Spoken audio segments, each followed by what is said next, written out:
Hi guys, you are watching CS Atul Jain classes. तो देखो, आज हम लोग सेक्शन 110 की बात कर रहे हैं। This is the most important section. BCom के पॉइंट ऑफ व्यू से भी मोस्ट इंपॉर्टेंट सेक्शन होता है और CS के पॉइंट ऑफ व्यू से भी मोस्ट इंपॉर्टेंट सेक्शन होता है ये 110, राइट। तो सेक्शन 110 किसकी बात करता है? देखो, रेजोल्यूशन थ्रू पोस्टल बैलेट की। सेक्शन 110 है ना, रेजोल्यूशन थ्रू पोस्टल बैलेट। तो देखो, रेजोल्यूशन थ्रू पोस्टल बैलेट की बात कर रहे हैं, ठीक है। वोटिंग थ्रू पोल की बात नहीं कर रहे हैं हम लोग, दोनों में डिफरेंस है। पोस्टल बैलेट का मतलब क्या हुआ कि हम रेजोल्यूशन क्या करते हैं, ड्राफ्ट फॉर्म में शेयर होल्डर्स के घर पे भेज देते हैं, ठीक है। चाहे बाय पोस्ट भेज दो, चाहे बाय इलेक्ट्रॉनिक मीन्स भेज दो, और वो घर बैठे बैठे फेवर में या अगेंस्ट में वोट देंगे। और अगर स्पेसिफाइड मेजोरिटी की कंसेंट मिल जाती है तो resolution is passed, otherwise failed. मतलब इस केस में हम लोग मेंबर्स को यहां नहीं बुला रहे हैं कंपनी में रेजोल्यूशन पास कराने के लिए, रेजोल्यूशन उनके घर पे भेज रहे हैं। रेजोल्यूशन ही किसके घर पे भेज रहे हैं? मेंबर्स लोगों के, और वो घर बैठे बैठे वोटिंग करेंगे। तो ये भी कह सकते हैं कि resolution through postal ballot means voting at the door step of members, कि कहां हो रही है वोटिंग? उनके घर पे ही हो रही है। डन। तो देखो, सेक्शन 110 सब सेक्शन 1 क्या कहता है कि this section has overriding effect over companies act. It means companies act का कोई दूसरा सेक्शन अगर कुछ कॉन्ट्राडिक्टरी बोलता है तो which one two prevail? Section 110, ठीक है। सेक्शन 110 प्रीवेल करेगा। सेक्शन 110 सब सेक्शन 1 क्लोज ए में क्या कहना चाहता है? देखो कि सेंट्रल गवर्नमेंट में prescribe by notification such business which can be transacted only by means of postal ballot. Means central government notification के थ्रू कुछ ऐसे बिजनेस स्पेसिफाई कर सकती है जिनको रेजोल्यूशन थ्रू पोस्टल बैलेट पास करना जरूरी है। और देखो, प्रेस्क्राइब कर सकती है, नहीं प्रेस्क्राइब कर भी दिया है। अभी हम लोग पढ़ेंगे ये रूल्स में, है ना, में प्रेस्क्राइब। तो सेंट्रल गवर्नमेंट ने प्रेस्क्राइब किए भी हैं, 10 बिजनेस ऐसे स्पेसिफाई किए हैं जहां रेजोल्यूशन थ्रू पोस्टल बैलेट पास करना जरूरी है। तो इट मींस अगर सेंट्रल गवर्नमेंट ने प्रेस्क्राइब कर दिया ना, तो वो बिजनेस तो कंपनी को रेजोल्यूशन थ्रू पोस्टल बैलेट ही पास करने पड़ेंगे। ऑप्शन नहीं है, ऑब्लिगेशन है। तो कंपनी के लिए क्या हो जाएगा? शैल हो जाएगा।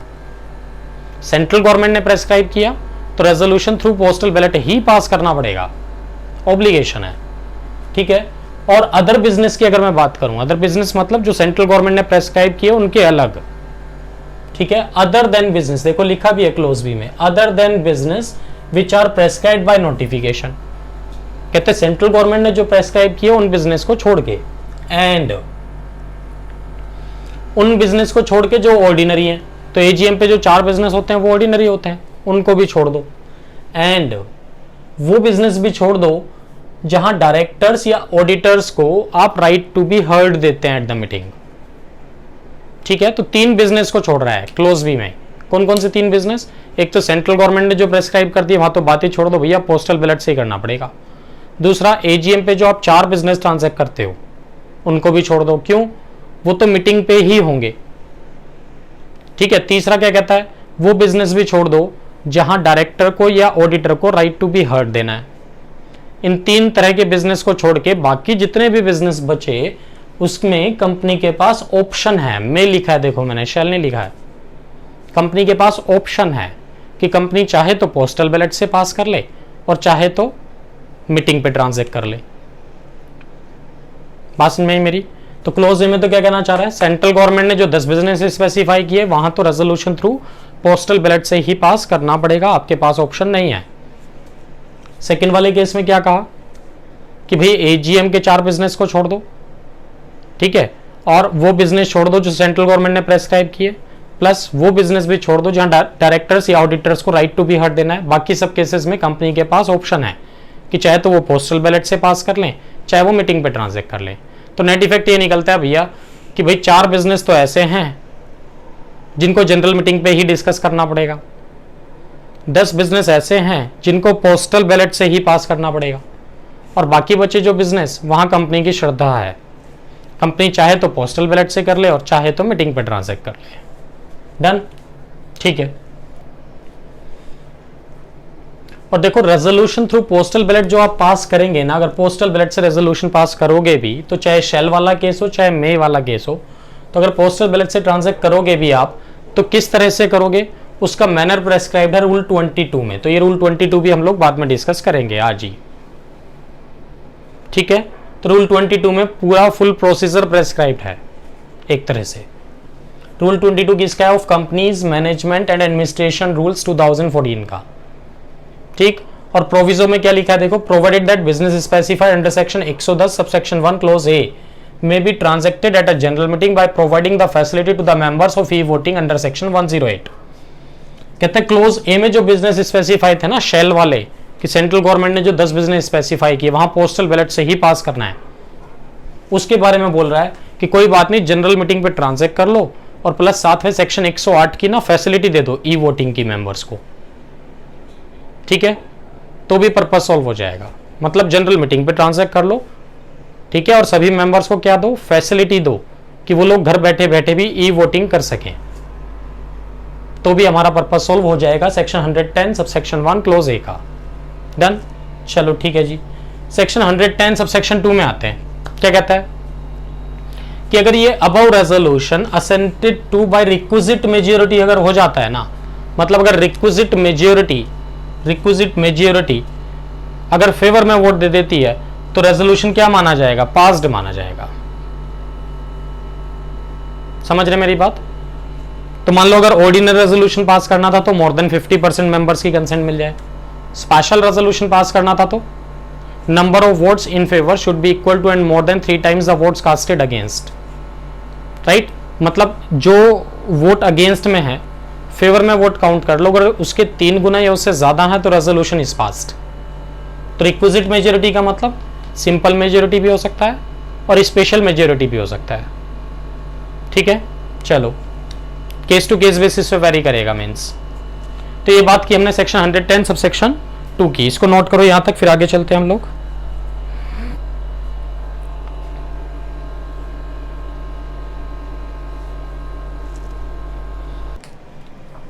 ठीक है जी, ये नोट कर लिया सबने, रब कर दूं मैं इसको, ठीक है। तो इसको रब कर देता हूं। तो जैसे अभी हम लोग पढ़ रहे थे ना सेक्शन 110 सबसेक्शन 1 क्लोज ए में कि सेंट्रल गवर्नमेंट में प्रेस्क्राइब, तो सेंट्रल गवर्नमेंट प्रेस्क्राइब कर सकती है, और कर सकती है नहीं, किया भी है। तो सेंट्रल गवर्नमेंट ने ना ये रूल 22 में प्रोसीजर भी दिया हुआ है, और इसी रूल 22 के सब रूल 16 में वो 10 बिजनेस भी स्पेसिफाइड हैं जो सेंट्रल गवर्नमेंट ने प्रेस्क्राइब किया रूल्स के थ्रू कि भाई पोस्टल बैलेट के थ्रू ही ट्रांजैक्ट करना जरूरी है। तो हम लोग पहले अब क्या डिस्कस कर रहे हैं, रूल 22 सब रूल 16। अभी मैनर डिस्कस नहीं कर रहे हैं, प्रोसीजर डिस्कस नहीं कर रहे हैं, प्रोसीजर बाद में पढ़ेंगे। अभी मैं आपको वो 10 बिजनेस बता रहा हूं जहां रेजोल्यूशन थ्रू पोस्टल बैलेट पास करना जरूरी है। वो 10 बिजनेस हर किसी के लिए मोस्ट इंपॉर्टेंट है। डन। तो चलो जी, रूल 22 सब रूल 16 पे आते हैं जहां वो 10 बिजनेस स्पेसिफाइड है। तो देखो मैं इसको रब कर रहा हूं।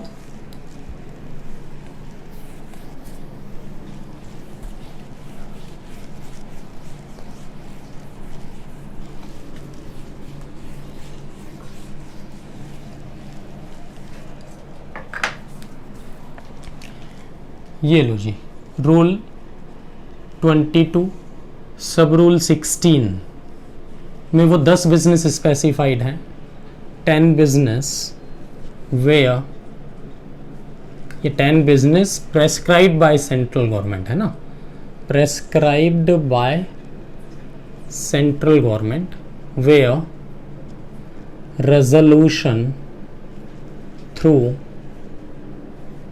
postal ballot is compulsory।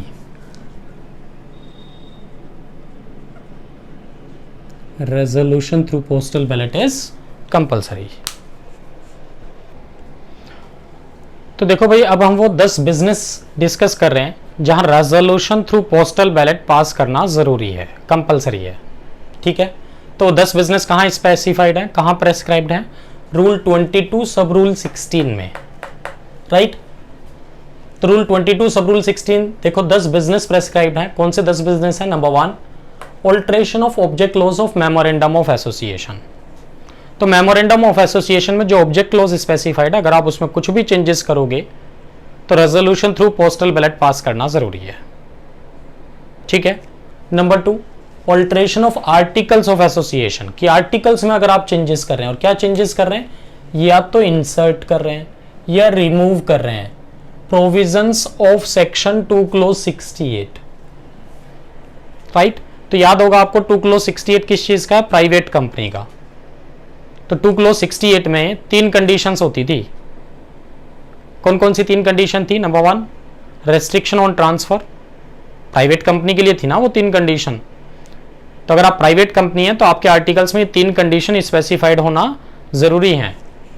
तो कौन सी 3 कंडीशन थी? Number 1, restriction on transfer, number 2, limitation on the number of members to 200, right, और number 3, prohibition on public issue. ये 3 कंडीशन थी सेक्शन 2 क्लोज 68 की। अब आप क्या चेंज कर रहे हो अपने आर्टिकल्स में? ये 3 कंडीशन या तो इंसर्ट कर रहे हो या आप रिमूव कर रहे हो। ठीक है, तो भी आपको क्या करना पड़ेगा? रेजोल्यूशन थ्रू पोस्टल बैलेट पास करना पड़ेगा। तो देखो 3 कंडीशन इंसर्ट करने का मतलब आप प्राइवेट कंपनी बना रहे हो, और रिमूव करने का मतलब आप पब्लिक कंपनी में जा रहे हो। तो प्राइवेट से पब्लिक, पब्लिक से प्राइवेट में जा रहे हो, इट मींस तो आपको क्या करना पड़ेगा? रेजोल्यूशन थ्रू पोस्टल बैलेट पास करना जरूरी है। डन। नेक्स्ट पॉइंट क्या कहता है? देखो सी क्लोज में, change in place of registered office outside the local limits of city, town और village as specified in section 12(5). क्या कहना चाह रहा है? वो ये कहना चाह रहा है कि अगर आप रजिस्टर्ड ऑफिस चेंज कर रहे हैं, कहां से कहां ले जा रहे हैं? बियॉन्ड द लोकल लिमिट ले जा रहे हैं, मतलब सिटी, टाउन और विलेज के बाहर लेके जा रहे हैं, तो भी आपको जो रेजोल्यूशन पास करना है ना, वो भी कैसे पास करना है? पोस्टल बैलेट से ही पास करना है। और with in the local limits कर रहे हो तो वहां पोस्टल बैलेट की जरूरत नहीं है। पोस्टल बैलेट छोड़ो यार, वहां तो बोर्ड मीटिंग की ही जरूरत होती है, बस जनरल मीटिंग की जरूरत ही नहीं है। ठीक है। डी पॉइंट में मैंने क्या लिखा है कि आप कंपनी के ऑब्जेक्ट में चेंज कर रहे हैं। कौन से ऑब्जेक्ट में चेंज कर रहे हैं? जिसके लिए आपने पब्लिक से फंड रेज किया था प्रोस्पेक्टस के थ्रू। ठीक है, और वो फंड अभी भी पूरी तरह से यूटिलाइज नहीं हुआ, अनयूटिलाइज्ड अमाउंट पड़ा हुआ है। अब आप उस ऑब्जेक्ट को चेंज करना चाहते हैं, तो उसके लिए भी आपको क्या करना पड़ेगा? रेजोल्यूशन थ्रू पोस्टल बैलेट ही पास करना पड़ेगा।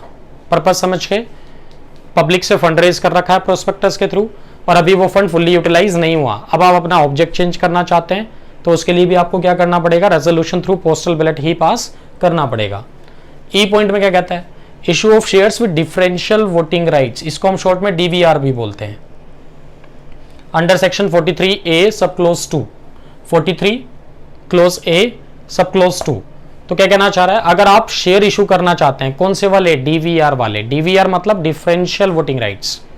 तो ये हम शेयर कैपिटल वाले चैप्टर में डिस्कस करते हैं कि डीवीआर होता क्या है। In short, differential voting rights का मतलब different rights as to voting और डिविडेंड। ठीक है, तो एक्सेप्शनल केसेस में आप क्या करते हैं? वोटिंग राइट और डिविडेंड राइट में वेरिएशन कर देते हैं। लाइक शेयर आपके पास एक है, बट वोटिंग राइट है उस पर आपको 2 शेयर का दे दिया। ठीक है, या फिर शेयर आपके पास 2 हैं बट डिविडेंड उस पर 1 ही शेयर का दिया। तो कंपनी चाहे तो इस तरह के शेयर भी इशू कर सकती है, subject to the compliance of section 43। But उसके लिए आपको क्या करना पड़ेगा? रेजोल्यूशन थ्रू पोस्टल बैलेट ही पास करना पड़ेगा। एफ पॉइंट की अगर मैं बात करूं तो वो ये कहना चाहता है variation in the rights attach to a particular class of share holders और debenture holders specified under section 48। तो ये बात कर रहा है जी क्लास मीटिंग की। किसकी बात कर रहा है? ये क्लास मीटिंग की, है ना। सेक्शन 48 में क्या होता है? Class meeting.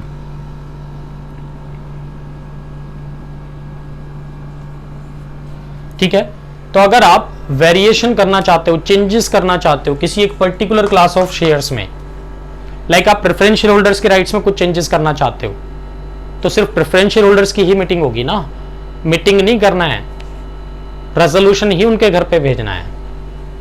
ठीक है, या फिर ई वोटिंग की फैसिलिटी देनी है आपको। तो सेक्शन 48 में जो क्लास मीटिंग होगी उसके लिए भी क्या कहना चाह रहा है? जो रेजोल्यूशन पास करोगे आप कैसे पास करोगे? थ्रू पोस्टल बैलेट ही पास करोगे। ठीक है, और देखो जितने भी रेजोल्यूशन आप पास कर रहे हैं ना, ये ऑर्डिनरी भी हो सकता है, स्पेशल भी हो सकता है। ठीक, तो ये अभी तक जो हमने 6 केसेस डिस्कस किए हैं ना, इसमें इस वाले केस में तो ऑर्डिनरी रेजोल्यूशन चाहिए, और बाकी देखो इस वाले केस में भी स्पेशल रेजोल्यूशन चाहिए, इसमें भी स्पेशल चाहिए, इसमें भी स्पेशल चाहिए, इसमें भी स्पेशल चाहिए, इसमें भी स्पेशल चाहिए। समझ गए बात? तो 6 में से 5 केसेस में क्या चाहिए, स्पेशल रेजोल्यूशन। स्पेशल रेजोल्यूशन का मतलब number of votes in favour should be equal to and more than 3 times the votes casted against, कि पहले देखो वोट्स अगेंस्ट में कितनी है, अगर फेवर में उसका 3 गुना या उससे ज्यादा है तो resolution is passed, otherwise failed. और ऑर्डिनरी रेजोल्यूशन का मतलब तो सिंपल मेजोरिटी है जी, मोर देन 50%। ठीक है मेरी बात। अभी तक हमने कितने केसेस डिस्कस किए हैं, अभी तक हमने ये 6 बिजनेस डिस्कस किए हैं जहां resolution through postal ballot transact करना जरूरी है। अभी 4 बिजनेस बचे हुए हैं, वो 4 बिजनेस की बात करते हैं जी। पहले आप इसको नोट करो, देखो लो जी, ये 6 बिजनेस नोट करो और साथ में ये भी नोट करना कहां कहां एसआर चाहिए, कहां कहां ओआर चाहिए। डन।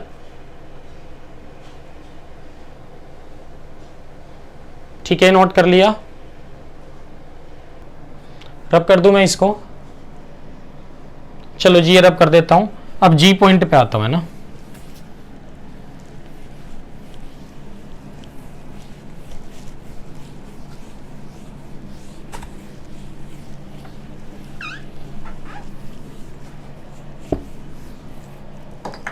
लो जी, जी पॉइंट पे आते हैं।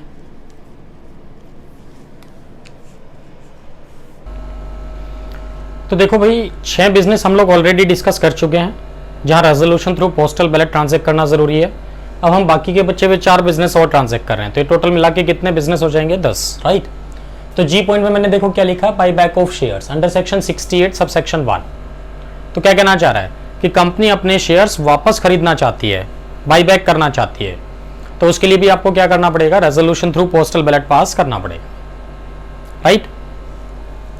Election of director under section 151, ये क्या कहना चाहता है सेक्शन 151।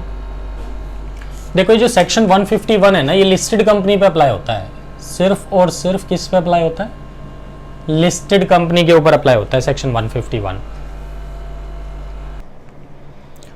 तो देखो सेक्शन 151 ये कहना चाह रहा है कि अगर आपकी कंपनी लिस्टेड कंपनी है ना, तो एक डायरेक्टर लिस्टेड कंपनी में कौन अपॉइंट कर सकता है, स्मॉल शेयर होल्डर्स।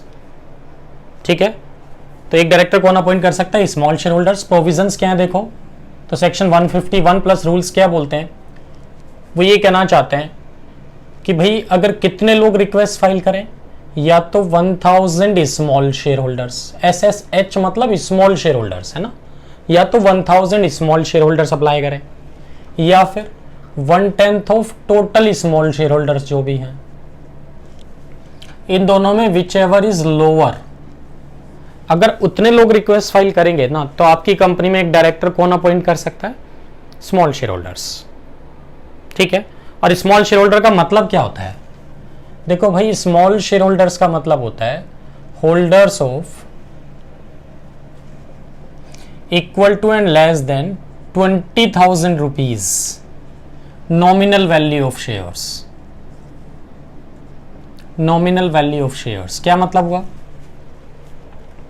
कहते जिसके पास हमारी कंपनी के 20,000 रुपए या उससे कम की नॉमिनल वैल्यू के शेयर्स है ना, मार्केट वैल्यू से मतलब नहीं है, इशू प्राइस से मतलब नहीं है, नॉमिनल वैल्यू से मतलब है सिर्फ। तो जिसके पास 20,000 रुपए या उससे कम की नॉमिनल वैल्यू के शेयर्स हैं, वो क्या कहलाएगा, स्मॉल शेयर होल्डर। ठीक है, तो ऐसे ऐसे कितने शेयर होल्डर अप्लाई करें, या तो 1000 या फिर 1/10 of total small share holders which ever is lower. तो मान लो आपकी कंपनी में, मान लेते हैं आपकी कंपनी में भाई 20,000 स्मॉल शेयर होल्डर है, तो 20,000 का 1/10 कितना बनता है, 2,000। तो या तो 2,000 अप्लाई करें या फिर 1,000, दोनों में कम क्या है, 1,000। और आपकी कंपनी में है ही टोटल स्मॉल शेयर होल्डर कितने हैं, 8,000। ठीक है, तो 8,000 का 1/10 निकालू तो कितना आता है, 800। तो 1,000 या फिर 800, जो भी दोनों में कमा मतलब 800 स्मॉल शेयर होल्डर्स भी अप्लाई करेंगे तो भी काम बन जाएगा। ठीक है, तो एक डायरेक्टर कौन अपॉइंट कर सकता है, स्मॉल शेयर होल्डर्स, ये कहना चाह रहा है। ठीक, तो रेजोल्यूशन पास करना पड़ेगा, बट जनरल मीटिंग पे नहीं, रेजोल्यूशन थ्रू पोस्टल बैलेट पास होगा, ये कहना चाह रहा है। और रेजोल्यूशन भी कौन सा चाहिएगा, देखो स्पेशल रेजोल्यूशन ही चाहिएगा, यहां भी और यहां भी, है ना। तो स्पेशल रेजोल्यूशन पास करना पड़ेगा और वो भी थ्रू पोस्टल बैलेट से पास करना पड़ेगा। ठीक, तो ये एक अपॉर्चुनिटी दी है कंपनीज एक्ट ने, किसको, स्मॉल शेयर होल्डर्स को, कि अगर स्मॉल शेयर होल्डर्स चाहें तो एक डायरेक्टर अपना कंपनी में अपॉइंट कर सकते हैं। ठीक है, नेक्स्ट पॉइंट देखो क्या कहना चाहता है 9th पॉइंट में, सेल ऑफ होल और substantially the whole of the undertaking of the company.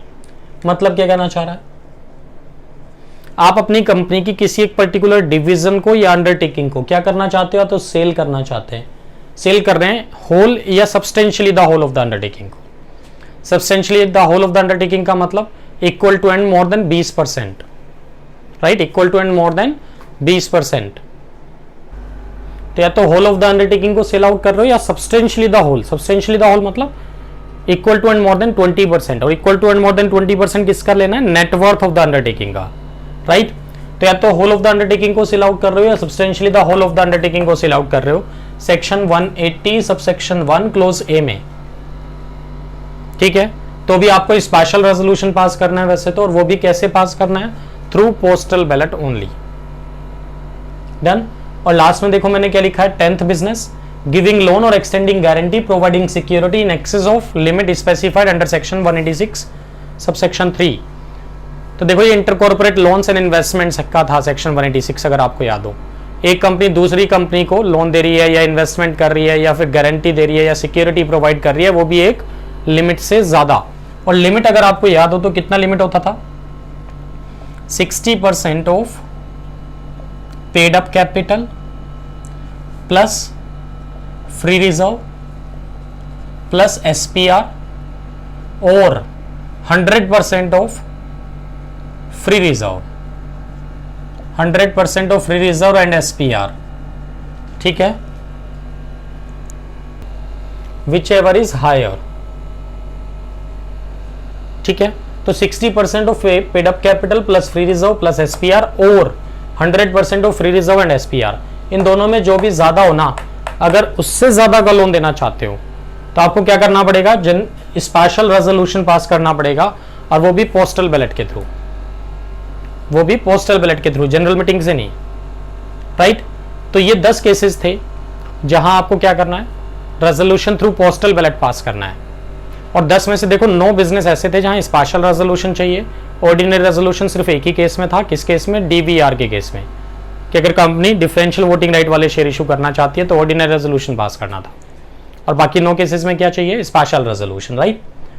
अब देखो फर्स्ट प्रोविजो क्या कह रहा है, फर्स्ट प्रोविजो ये कह रहा है, रूल 22 सब रूल 16 का फर्स्ट प्रोविजो क्या कह रहा है कि वैसे तो ये 10 के 10 बिजनेस में आपको क्या करना है, रेजोल्यूशन थ्रू पोस्टल बैलेट पास करना है, बट आप चाहें तो इसको जनरल मीटिंग पे भी ट्रांसैक्ट कर सकते हैं, प्रोवाइडेड कि आप ई वोटिंग की फैसिलिटी दे दें सेक्शन 108 में सभी मेंबर्स को।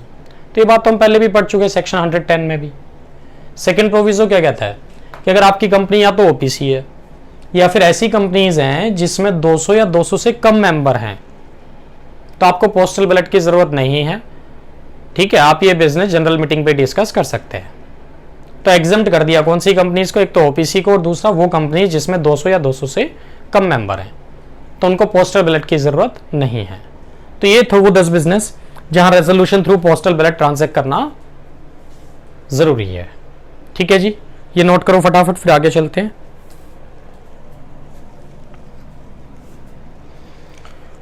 ठीक है जी, नोट कर लिया सबने, रब कर दो इसको मैं। तो देखो मैं इसको रब कर रहा हूं। अब हम लोग क्या डिस्कस करेंगे, रूल 22 में ना प्रोसीजर डिस्कस करेंगे कि रेजोल्यूशन थ्रू पोस्टल बैलेट पास करने का प्रोसीजर क्या है। और ये जो प्रोसीजर है ना, सिर्फ सीएस वाले स्टूडेंट्स के लिए इंपॉर्टेंट है, बीकॉम के पॉइंट ऑफ व्यू से इंपॉर्टेंट नहीं है, ठीक है। बीकॉम के पॉइंट ऑफ व्यू से तो आप ये 10 बिजनेस याद रख लो और सेक्शन 110 याद रख लो, राइट। तो देखो मैं ये रब कर रहा हूं, अब रूल 22 पे आऊंगा जिसमें प्रोसीजर की बात हो रही है कि रेजोल्यूशन थ्रू पोस्टल बैलेट पास करना कैसे है, प्रोसीजर बता रहा हूं।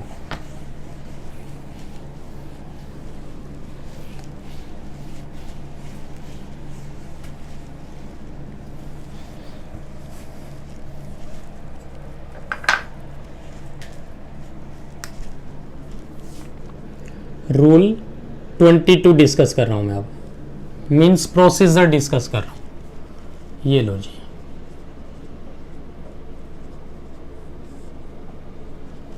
ठीक है। और देखो ये रूल 22 है किसका, of companies management and administration rules 2014 का है ना। तो हम लोग क्या डिस्कस कर रहे हैं, प्रोसीजर रूल 22 का, कि जब भी रेजोल्यूशन थ्रू पोस्टल बैलेट पास करना हो तो क्या प्रोसीजर फॉलो करेंगे हम लोग। डन।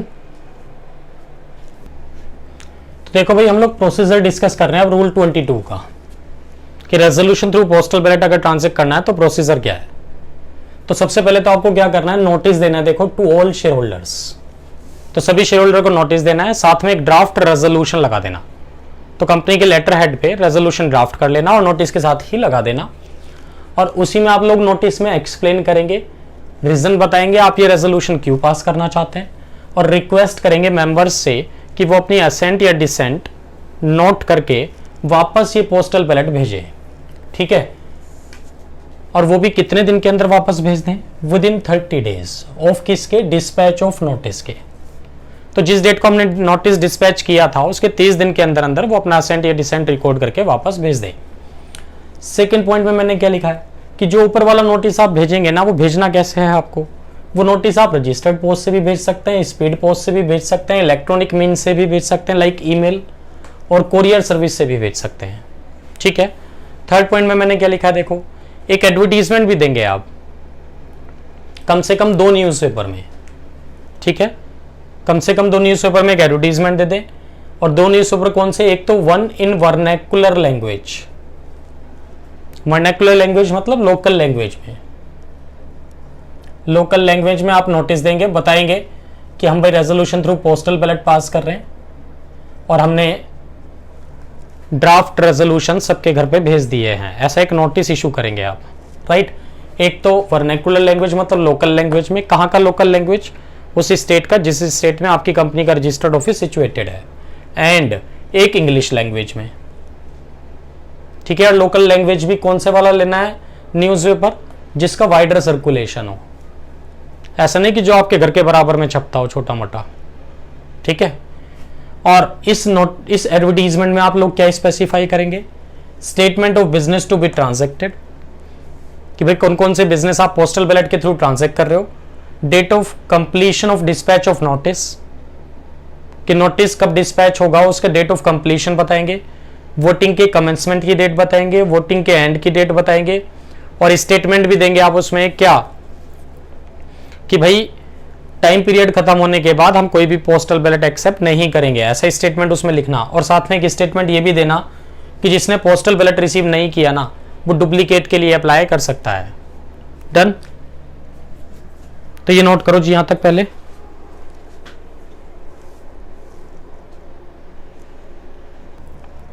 ठीक है, तो भाई नोट कर लिया सब आपने। अब हम इसके पॉइंट नंबर 4 पे चलते हैं प्रोसीजर के। इसको मैं रब कर रहा हूं, देखो। तो प्रोसीजर डिस्कस कर रहे हैं रूल 22 का।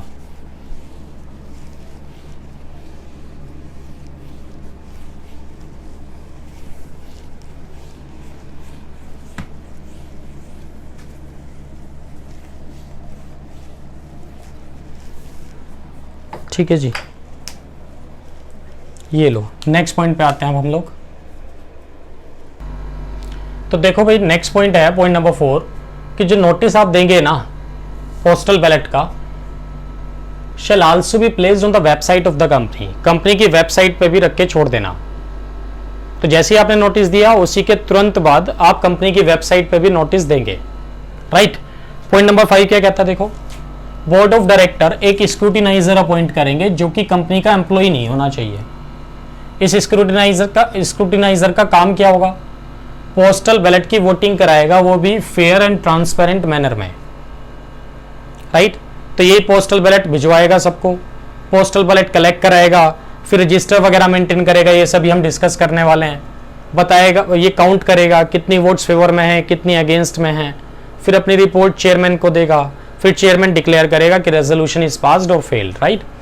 तो बोर्ड ऑफ डायरेक्टर क्या कर रहे हैं कि स्क्रूटिनाइजर अपॉइंट कर रहे हैं जो कि कंपनी का एम्प्लॉय नहीं होना चाहिए, इंडिपेंडेंट होना चाहिए। ठीक है। और वो पोस्टल बैलेट वोटिंग कराएगा in a fair and transparent manner.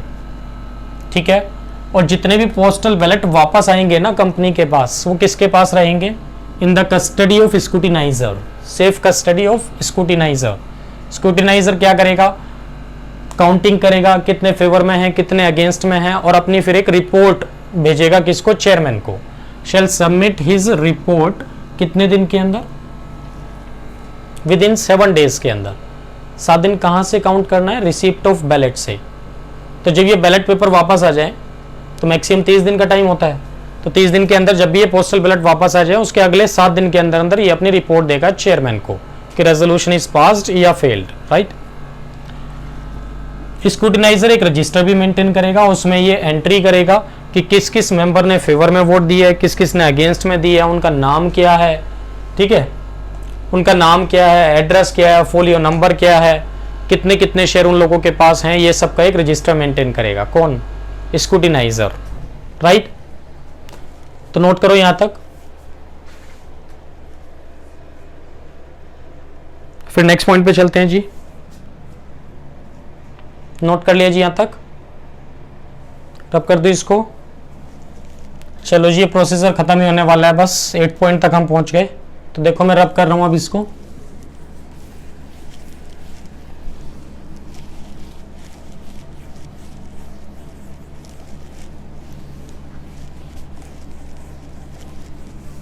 Point number 9 पे आते हैं।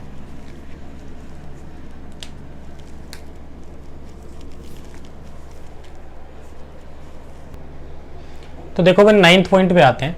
9th पॉइंट पे मैंने क्या लिखा है देखो, postal ballot will be in the safe custody of scrutiniser till the chairman consider approve and science minutes, right. तो वो क्या कहना चाह रहा है, जब तक चेयरमैन स्क्रूटिनाइजर की रिपोर्ट को कंसीडर नहीं करेगा, अप्रूव नहीं करेगा और डिक्लेयर नहीं करेगा कि रेजोल्यूशन पास्ड और फेल्ड, तब तक ये जितने भी पोस्टल बैलेट हैं किसकी सेफ कस्टडी में रहेंगे? स्क्रूटिनाइजर की, ठीक है। वो संभाल के रखेगा उन्हें, और जैसे ही चेयरमैन कंसीडर कर लेगा, अप्रूव कर लेगा और सिग्नेचर कर देगा मिनट्स ऑफ द मीटिंग पे, तो माना जाएगा रेजोल्यूशन पास हो गया, राइट। तो उसके बाद जो स्क्रूटिनाइजर है वो ये ballot paper plus other related papers किसको हैंड ओवर कर देगा? कंपनी को। अब कंपनी अपने पास संभाल के रखेगी उनको। पॉइंट नंबर 10 में मैंने क्या लिखा है कि जो भी रिजल्ट होगा कि रेजोल्यूशन इज पास या failed, it shall be declared by placing it along with the scrutinizer report on the website of the company। तो क्या करेंगे, कंपनी की वेबसाइट पे डिक्लेयर कर देंगे इसको बस कि रेजोल्यूशन पास या फेल्ड, और साथ में स्क्रूटिनाइजर की रिपोर्ट भी लगा देंगे। तो ये प्रोसीजर था जी रूल 22 में, किस चीज का? रेजोल्यूशन पास करने का, वो भी थ्रू पोस्टल बैलेट। और ये था देखो आज का जो वीडियो है मोस्ट मोस्ट मोस्ट इंपॉर्टेंट है सबके लिए, चाहे बीकॉम के स्टूडेंट्स हैं, चाहे सीएस के स्टूडेंट्स हैं, ठीक है, इवन चाहे सीए के स्टूडेंट्स हैं, उनके लिए भी इंपॉर्टेंट है। बट बीकॉम वाले स्टूडेंट्स को ये रूल 22 का प्रोसीजर याद रखने की ज़रूरत नहीं है। बीकॉम ऑनर्स हैं तो फिर भी याद रख लेना चाहिए, प्रोग्राम वालों को तो ज़रूरत नहीं है, ठीक है। इसको नोट करो फटाफट। तो देखो ये वीडियो अगर आपको पसंद आया हो तो लाइक करें और हमारे channel CS Atul Jain classes को सब्सक्राइब करें। Thanks for watching CS Atul Jain classes.